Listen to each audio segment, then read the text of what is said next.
Good morning, listeners. You're welcome to this week's Agri Report. I'm Jim Finn. My guests this week are Kevin Madden from Liffey Mills, Niall Devron from FRS or the Farm Relief Service, and Niamh Lenihan, the Agri-Food Regulator. My first guest this morning is Michael Daly from Teagasc. And we are going to be discussing bought-in calves and the protocol around them. Michael, good morning, and thanks very much for joining us. Good morning, Jim. Good morning. Michael, it's good to have you back on.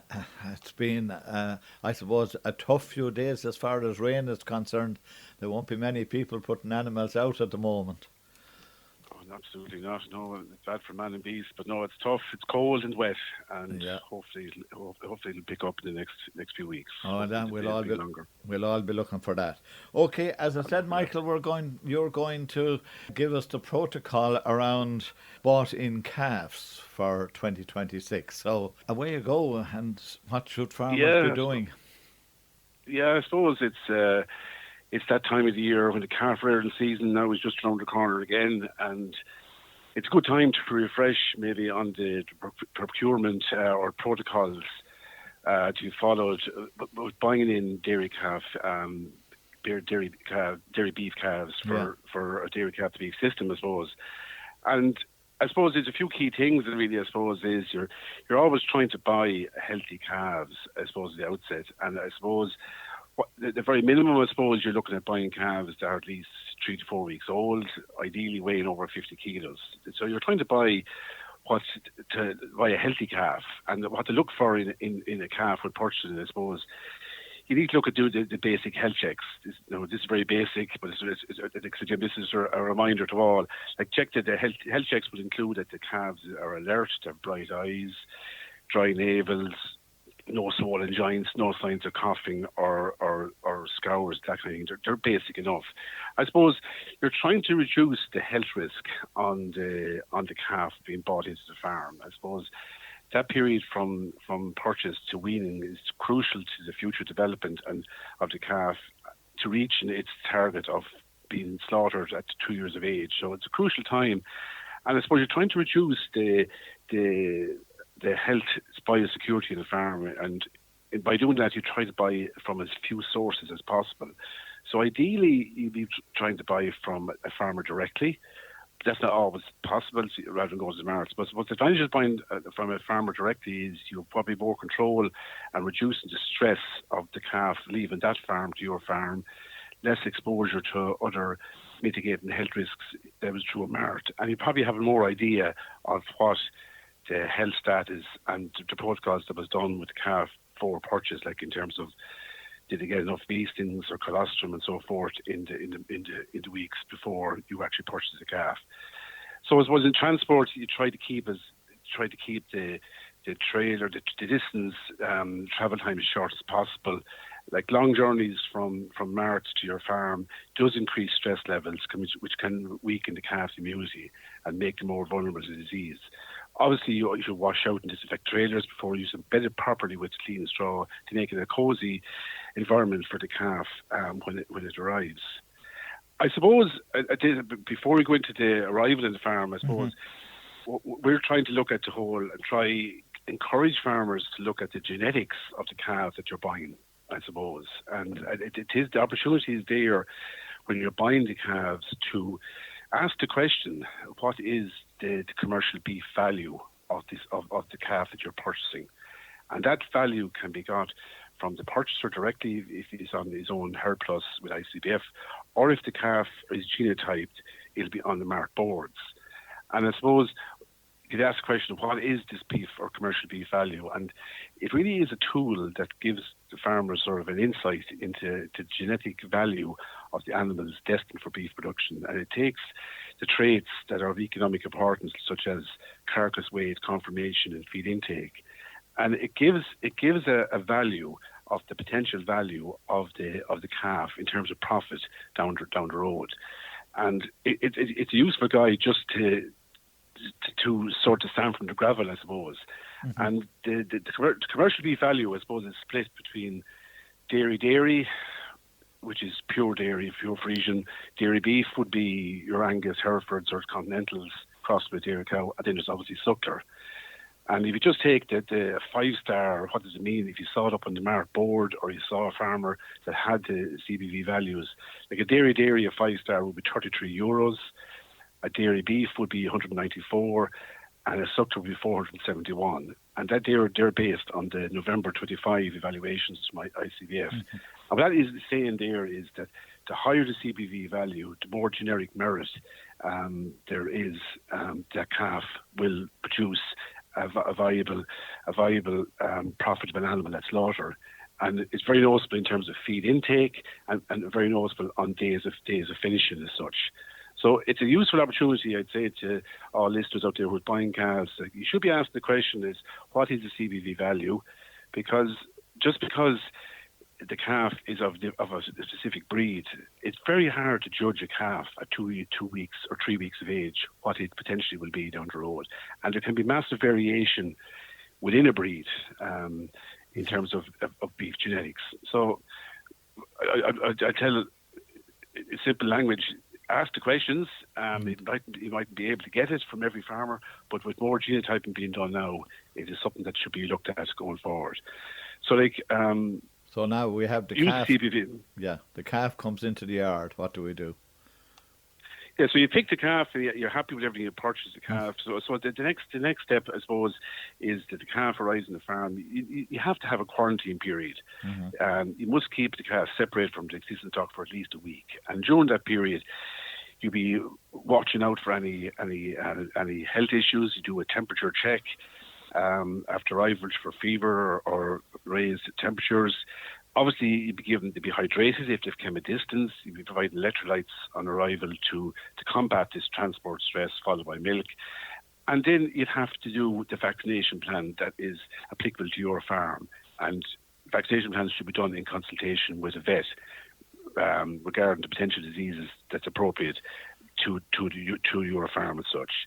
And obviously then, once the quarantine period is over, then you could actually mix them into groups, be it on an automatic feeder or bucket fed, whatever the case may be. And I suppose like some of the bigger calf to beef clients I deal with, they would try to buy the early born calves, naturally enough, which is probably better in terms of grassland management later on, but they'll be trying to buy their calves as quickly as possible to reduce the risk of bringing in extra calves later in the season that could bring in some other disease pressure on the farm as such.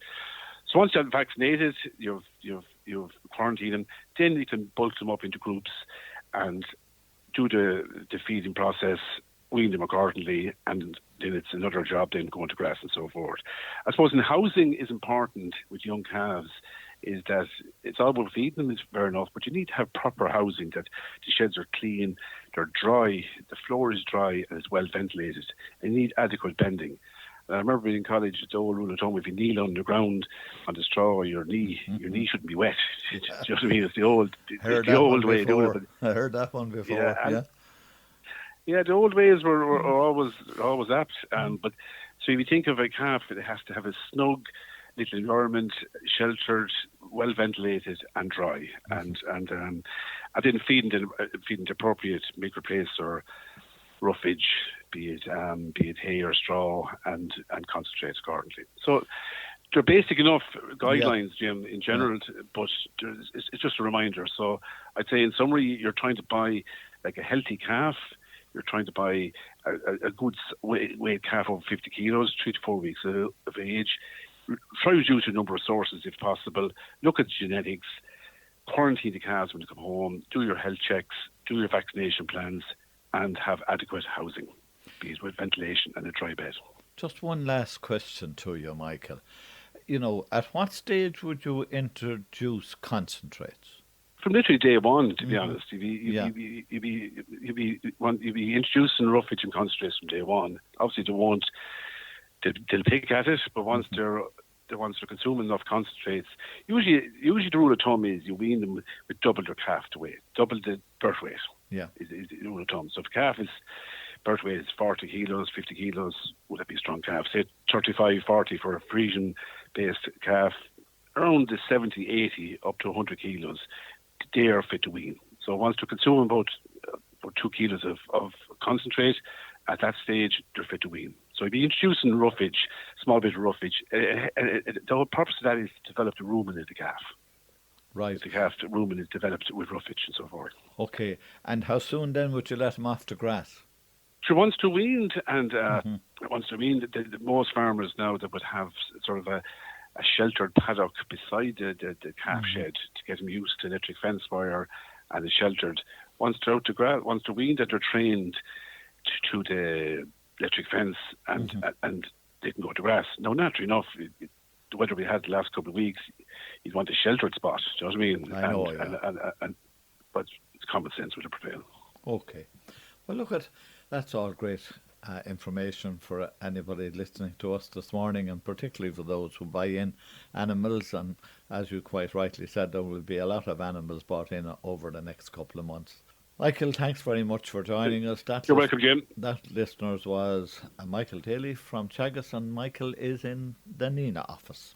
Listeners, my next guest this morning is Kevin Madden, and Kevin is currently with Liffey Mills, and you may hear the name Liffey Mills quite often on Tipp FM because they are the sponsors of Ag Report every single Saturday morning, and it's great to have an opportunity to have a chat with Kevin, and I suppose we're going to find out all about Liffey Mills and then maybe some of the products that they have for the farmers. Good morning, Kevin, and thanks very much for joining us. Well, Jim, thanks very much for having me in and giving us the airtime as well. A big thank you to Liffey Mills for your sponsorship of this programme every week. Yes, we'll just give a brief background on Liffey Mills, and as you say, we'll talk a bit about calf rearing and the spring to come. Yeah. Okay, so the history of Liffey Mills, they're around Tipp for quite some time. Yeah, it was formed in 1982 below in Bono and Roscrea, which is our headquarters. We have 7 branches stretching from Ennis to Nina, Shinrone, Roscrea, Banagher, up as far as Athy and Eden Derry. So we cover a fair portion of the west of Ireland and all the Midlands, acting as a one-stop shop for farmers' needs. Rightio. And, it's Liffey Mills, so I presume you're doing some milling, are you? Or yeah, that's where it all started, I suppose. Yeah, yeah. Look, we do a bit of everything. We do feed, fertiliser, chemicals, seed, milk replacement, minerals, veterinary medicines, the whole lot. But we employ over 100 full-time staff, and we produce over 200,000 tonnes of animal feed every year from 3 mills. So we've a mill here in Nina, we've one in Banagher, and they both do the coarse rations, and then Roscrea has the coarse ration and the cubers. So we buy 70,000 tonne of native grain every year, and I suppose trying to ensure that our feed is as close to homegrown as possible. But you do have to buy a considerable amount of, I would say, high protein meals. Oh, of course, yeah. Yeah, that you have to bring in from outside. But talking about protein, do you use much beans now? It seems to be one of the things that we are now growing in Ireland as a protein crop. Do you use much beans? Yeah, sure. Like, there is a fair inclusion rate of beans there. Yeah. It's climate. It's not all out that simple to grow them either. I know there's the protein payment is there for them, but it's they're not a simple crop to grow. So there's a lot of soya imported too. I'm only hoping that dog will stop barking. You're all right. Yeah, sure. From there then, yes, we'll talk briefly about the milk replacer range for the spring of 26. Right, okay. No, and sure, there'll be farmers looking for it at the moment. Now we're gone into February, so a lot of them start calving last 2 weeks in January. So milk replacer will become something that most dairy farmers will be buying over the next 2 months. Yeah, as you say, we're getting into the real busy time of it now. But and I know the price of milk isn't looking hectic, but it's still the place there for milk replacer is very viable. It's still going to work out cheaper. So starting off then, you have Elver Adapto, I suppose, is our transition milk, which contains kaolin powder, electrolytes, salts, minerals, which all are vitalise the calf that after travelling from farm to farm or that's been spent in the mart for hours on end, and but these stressful situations are where calves are most susceptible to infection and disease. So it's a great option to have there to get calves through this rough time, to get them from A to B without stumbling. So that's one variety. Yeah, that's your Adapto, that's your transition milk. There's a place there for it 5-7 days, and then you'd be moving on to either your Performance or your Confer. And sure, this Elver Performance is our original Elver product, which played a major role in taking 8% of the Irish market in the last 7 or 8 years there. So it's tried, it's trusted, contains 25% protein, skim and whey. And all these products are suitable to use in automatic feeders, which have a major role everyone seems to have one nowadays. They're a serious job. And we have a man on the road that calibrates these feeders. He goes around. I wouldn't be any good at computers or that, but he goes around and he's there to answer questions. He's only ever a phone call away. But yeah, and then I suppose the Confer is the most exciting product we have out there, in my opinion. It's relatively new to the market. It's made up of 100% dairy proteins, comprising of 50% skim, 40 whey, and the key ingredient in this, Jim, is buttermilk at 10%, as well as 2 strains of probiotics. The buttermilk has the same fatty acid profile as whole milk would say. So like you'd often hear farmers saying shit that moving calves from whole milk onto powder, that they lose their shine or they go back a bit, but this isn't the case. If you're using this, it's bulletproof stuff. It's 23.5% protein, 19.5% fat. It's every bit of it's digestible, so there we know it's, as I say, the skim and buttermilk contain casein, and this enables coagulation of protein fat in the calf's abomasum, which essentially it slows it down as it's passing through the calf's digestive tract. So every bit of it gets digested. It's all used. It's a serious product. Any lad that's using it is very, very happy with it. And for how long have you been using it, Kevin? This is year 3 now of the Confer. Right.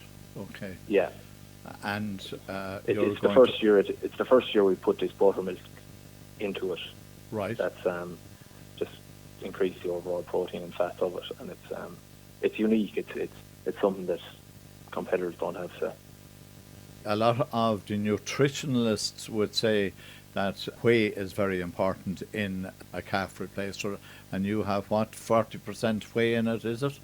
40% whey, and that was traditionally always the way, Jim. But skim milk powder is like this Confer is mirrored off of whole milk. We're trying to keep it as close as sorry, I'm coughing here, as close as at all possible to what whole milk is. Then I suppose the most important part of it is now, farmers will have to make a decision with regard to whether they will use a lot of whole milk or whether they will use replacer.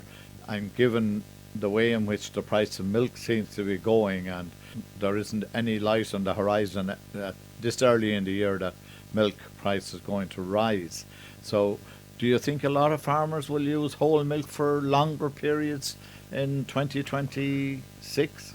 I don't want to be honest. Like, I know it's not looking hectic, but sure you have 2 different customer bases. You have the man that's going to be buying in calves, has no choice, and then like I've been in a lot of dairy farms in the spring, and the majority of lads now have calf feeders. Anyone that's holding on to calves have automatic feeders bought. Yeah. And they're a serious job. You go in, there's never a calves roaring or bawling. They're fierce content. They're easy weaned.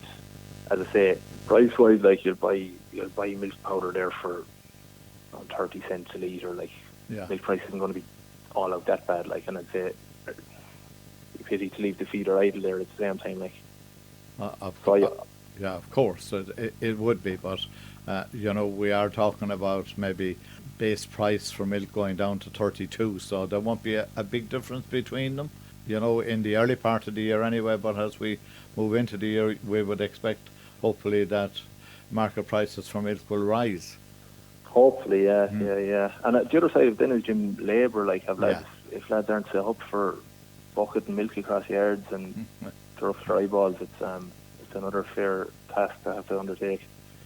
It is, of course, and the other thing about it is that, okay, the farmer has to wait until the cows are milked to feed the calves, so again, it extends the farmer's day considerably.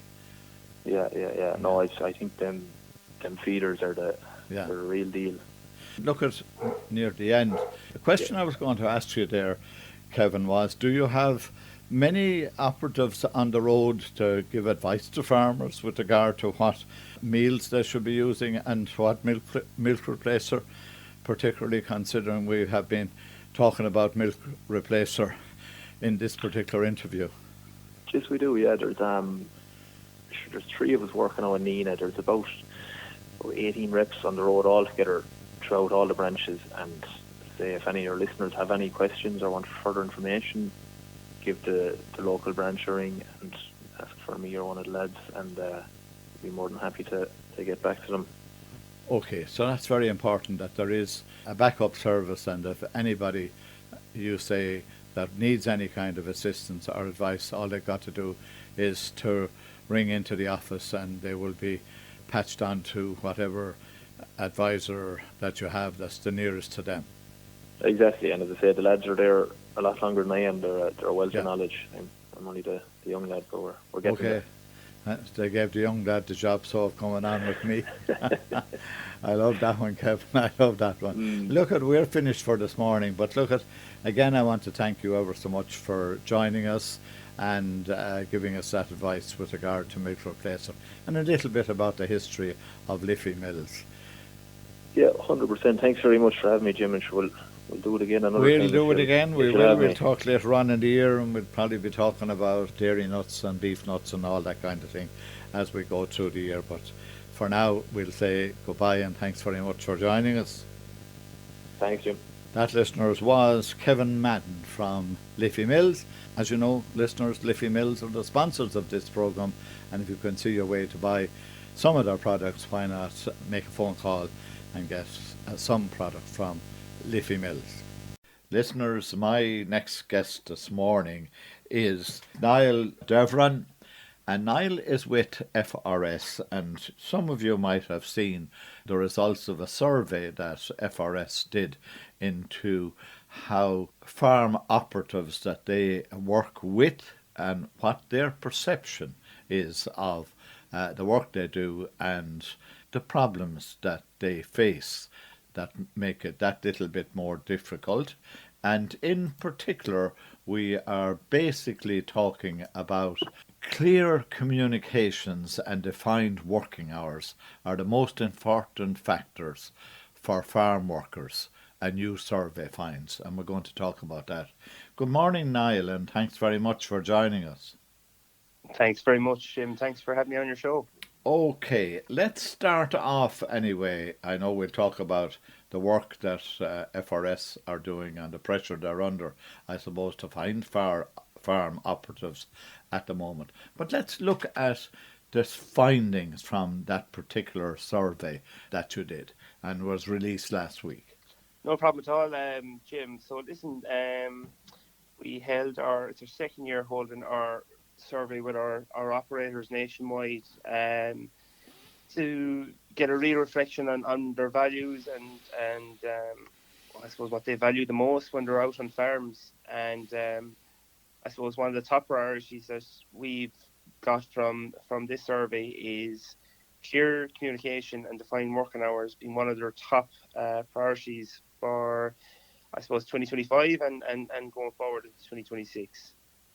And it's, I suppose, working with farmers and understanding the role in which they want them to do, clarity of the different types of work they want them to do on their farms. And I suppose since boat is lifted and farms have expanded and there is, let's just say 9 out of 10 people in nationwide now need external defibrillator, a study like this is very, very important for the industry going forward.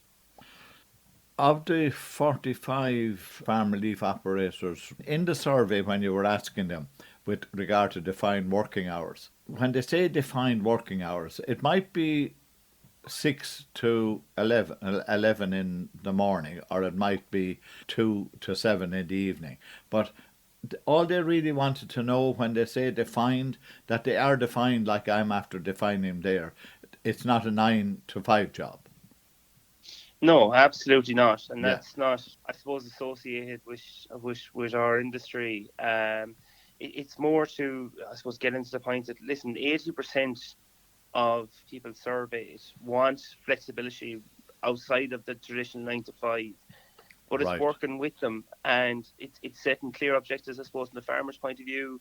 To give you an example, milking from 7 to 9. That, listen, I need you there from 7 to 9, and then there's flexibility within that. If people have other commitments, listen, some of our workers have kids, others have their own farms, and they need that flexibility in their lives. And I suppose when they go into the next week, they understand, okay, listen, this is my rota for next week.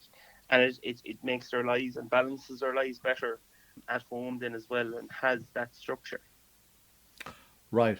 And what's their, your operatives then, and maybe this isn't a question you asked, but what's their attitude towards an emergency? Emergencies Very, will happen. very, very, very good. And Good. listen, there's no point lying. We do have them. We do Yeah. have situations where there might be a farmer that has an accident, Yeah. and we get a call from a loved one to literally go out and manage and take over that farm while that person may be in hospital or out ill.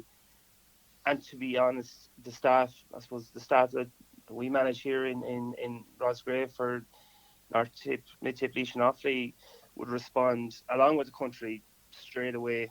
Listen, that's their nature, support the farmer, support the family. And I have to say, that's one of the joys about working in this job, that people in time of need would share, like, literally, Mm-hmm. Yeah. drop everything to support someone that's in desperate need. Okay. And did this survey for this year, for last year's survey you did, not the recent one, did that show up anything different from the one you did the previous year? It did. Like, we focus more on, I suppose, commuting times, Mm-hmm. more on the structure of their hours they work, the external labour requirements, I suppose their own needs, and then we focus as well on, I suppose, farm safety. And since quotas is lifted, to see does our operators feel that farm safety has modernised. And I'd happily say the replies we got back would suggest that farmers are more clued into to farm safety. But there's just a more important note on that, is like farmers, and especially when we come into the spring period, farmers are extremely busy. They're up during the night, they're house Yeah. calving all day, and their health and well-being is very, very important as well, because they are the most important asset on that farm. And just a note to reach out to cooperatives like ourselves to support them best we can for their spring period. Right. I seen another thing that was mentioned is that more than half of the farm workers surveyed said that higher wages will be necessary to retain existing employees and attract more people into the agricultural industry. I suppose that wouldn't be something that would be new to you. That'd be something that would be probably said every year, would it? Yeah, I know that's something that wouldn't be news to us, but Yeah. listen, it's a very important point to valid, and to be, recognised and acknowledged that, listen, we're in a high economy, or like a high price economy, so Yeah. wages do need to increase. But then on the wages do need to increase, and then on the other side of that, um, when it comes to wages, I suppose there's more parts. Like, Mm-hmm. when you look at someone that wants higher wages, there's other people that want clearer career progression pathways. Yeah. They want to reduce their unsociable hours. They want flexibilities for their own needs. Like, there's some of the key learnings along Yeah. And along with that. And I yeah. suppose to advise the farmers is planning and career progression opportunities for people on farms. And these are the necessary findings in a survey that you need to be able to continue to serve the farmer, to be honest with you. So that's good. Look at Niall. You mentioned earlier that, the spring is a very busy time. How difficult is it from your perspective to be able to satisfy all your clients? Because I'm quite sure that you probably find there are days when you don't have enough of operatives to be able to look after everybody. Yeah, Jim. Listen, it's challenging. There's no point saying anything different. We're in a full employment economy. Mm-hmm. There's different opportunities outside of farming attracting labour. But listen, we're attracting, as I suppose we have advertisements online in local newspapers and looking at our own staff to support people the best we can. But the best thing working with farmers as well is they have flexibility too. They recognise that labour is scarce. Everyone's looking for labour, I suppose, for the spring period. Like the best way to, and it's not now, but we're thinking in going forward, the best way of securing labour is employing someone part-time annually instead of seasonally, because it just means that when the pressure comes on, and especially in the spring period, there is someone there to help with support. And would you have many operatives now who would be employed part-time on, with, say, a regular number of years, might be part-time for the last 5-6 years with a particular farmer? Yeah, I suppose we would, and it suits both the farmers' needs and the operators' needs. We'd have a range of people working for us, between full-time people, part-time people, seasonal people, and then it comes down to their lifestyle as well. We'd have people working with us that can only commit to morning and evenings, and I suppose we're very well placed if someone comes to us and they only want to work certain days or part-time days, that we have a range of farmers that we could, I suppose, employ them into and support that farmer at the same time. Yeah. Anyway, while we are talking, are you always looking for new operatives? Yeah, we're always looking for. Yeah. We're always looking to encourage new operatives into the industry. That goes without saying, and it's not just spring. It's during the summer and autumn and winter months. We have farmers out there, mainly dairy, but in other areas as well, that require labour for different times a year and different challenges. And it's not just experienced labour we're looking for. The most important thing we see and value in someone is someone's willing to learn and has the right attitude. And if that's the case, we always love giving them a go. And we're lucky enough we have structures here to improve their skill set, and we have farmers to accommodate that on the other side as well. So there's always opportunities in the industry. If somebody is listening to us this morning and they say, well, maybe I'd like to give that a try, what do they do? Do they make contact with FRS in Roscrea? Yeah, if they want to give us a call on 0505 211 666, they can do. We have a team here that will be willing to take their call. They can also make touch with our website, frsfarmservices.ie, and follow our social media. Okay, well, look, for this morning, we'll leave it there. Look, thanks for the service that you supply to the farmers of Tipperary, Offaly, Laois, and other areas as well. And thanks for sharing all your knowledge with us this morning. That, listeners, was Niall Deverin from FRS. Listeners, my next guest this morning is somebody who was on with me about this time last year as well. She's Niamh Lenihan, and Niamh is the Agri-Food Regulator. Good morning, Niamh, and thanks again for joining us here on Tipp FM. Good morning, Jim. Well, thanks for having me back. Okay. Would you remind my listeners, Niamh, of your remit? Yeah, so basically what is the Agri-Food Regulator all about? Well, the Agri-Food Regulator is an agency, an independent agency of the Department of Agriculture, and it was established in December 23, so we just celebrated our second birthday there at Christmas. And, what are we about? So our remit at a high level is to promote fairness and transparency along the supply chain. and with a focus on business-to-business relationships. So how does it do this? So there are two main distinct functions. One is to oversee compliance with EU unfair trading law, and called unfair trading practices, and we can delve into that a bit deeper in time. And the second major function is the price and market data analysis. So essentially providing more information about price formation, as for example, as it goes through the supply chain. So if you are looking at the simple example of a producer, say of carrots or horticulture products, you go to a processor and into a retailer.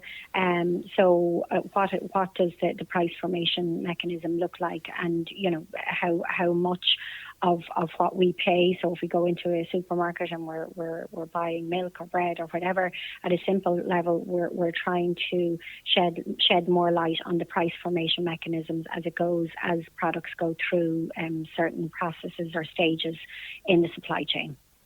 Okay, so that sets the scene of all the hard work that you and your team have to do every single year on behalf of the citizen in particular, and it doesn't matter whether the citizen is the supplier or the citizen is the buyer. So your compliance report for the past year is out. What's in that? So at the moment, what we're undertaking is a supplier survey, and it's a survey of agri-food suppliers of agri-food products into the major retail and wholesale businesses in our state. So what we're asking suppliers to do is to provide information to us on their trading experiences in the last 12 months. And just to back up a small bit in terms of, what's a supplier of agri-food products? Well, agri-food products include the usual that you would think about, like, vegetables, meat, dairy, milk, etc. But it also includes other items such as, plants, trees, flowers. So it's important for people to and suppliers to understand what the broad scope of agri-foods comes underneath. But essentially what we're asking suppliers to do is provide information, as I said, on their trading experiences in the last 12 months, and in particular with 8 retail and wholesale businesses, large businesses in the state. And we're asking them about 2 main, items. One is any incidents or perceived incidents of an unfair trading practice. So, as I said at the outset, the regulator is responsible for ensuring compliance with certain agri-food trading law. And that law, essentially, there's 16 practices that are considered unfair, and they are prohibited. There's 10 that's prohibited in all circumstances, 6 that are prohibited unless they're agreed in advance between a buyer and a supplier. And I'll give a couple of examples now, but essentially the rules are there to protect weaker suppliers or smaller suppliers from larger buyers in our supply chain. So, for example, if you supply a perishable product such as carrots, for example, you would have to be paid for that product within 30 days. It's 60 days if you supply other agri-food products, as in non-perishable. And for example, a buyer cannot unilaterally change your contract, for example. So the basic access to that protection, just for your listeners, is that the supplier must have a smaller turnover than the buyer, and the buyer has to at least have a 2 million annual turnover. So we would be asking, or we are asking in our live survey now, about incidents and any incidents or experiences with unfair trading practices. And we're also asking suppliers about other general trading issues. And, I suppose what's the benefit of asking for that? Well, in terms of suppliers, what we're saying is that it's very important that you provide information to the regulator, because what we do then is that we use information and feedback and findings to inform our work and our inspections. So we have a team that visit businesses in terms of overseeing compliance with these rules. But we also look for good practices. And another function of the regulator is to develop guidelines for buyers. For the purpose of protecting supplier interests. So by providing information to the regulator where you can, that is very, very beneficial for us to inform the work. So certainly 10 to 15 minutes of a supplier's time would be very appreciated in terms of providing that information to the regulator that we can use. And can I ask you then, Niamh, is this survey up on your website? Yeah, so what happens is this is our second survey. Our first survey was conducted last year and the findings are up on the website. And this year what we're doing is, as we did last year, we worked with the businesses involved to promote the survey. So as a supplier, you may already have received a link to the survey from your buyer, and you may have received a number of links if you have more than one buyer. But we're asking suppliers to fill out one survey, and if you haven't received the link, there's no issue. You can access the link on the Agri-Food Regulator's website as well. And I think it's important to note that the survey is anonymous and confidential, so your buyer will not know if you completed it. And I think it's worth mentioning the difference between last year and this year. So this year we are giving an opportunity for suppliers who wish to do so to leave their name and possibly contribute to or take part in a interview with an independent research company on our behalf to, I suppose, discuss some of the answers that were provided. So essentially, it's a way for us to understand better or try to understand better the information that is provided. And again, if you do decide to leave your details in terms of your interest in participating in an interview, your buyer will not know about that. Okay. You have something else that's very important. You are now looking at your next 3-year strategic plan, or i.e. strategic statement. So again, you're looking for people to feed into your strategic plan for 27 to 29. Yes, thanks, Jim. Yeah, so our the regulator is working on its first strategy, and that strategy covers the period from establishment in 2023 to the end of this year. And what we will be doing later on this year is that we will be developing our next strategy for the 3-year period from 2027 to 2029. And we will be asking stakeholders for their thoughts and their views. And that's hugely important in terms of feeding into the work and focus of the regulator. And if your listeners and could keep an eye out on our social media and website, we will be advertising the consultation at that time. So that would be very valuable. And I'd also say, Jim, in terms of the other function of the regulator, which is the price and market data analysis, we do have a number of dashboards on our website, on the Agri-Food Regulator's website, that cover primary production sectors from dairy and beef to horticulture and sheep. And there's what the team here have done is that they have brought together publicly available information and tried to make it as accessible as possible. So, again, we are very open to feedback on those dashboards and how they're used, and if there are other pieces of work obviously that the regulator could be doing that would benefit particularly small businesses and farmers and fishers in particular. Okay. Now, you mentioned something there about the strategy. Would you ever please let me know when it goes live, and I will be able to remind my listeners here in Tipperary that they have an opportunity to feed into that particular strategy that you're developing for 27 to 29, Niamh. Thank you, Jim.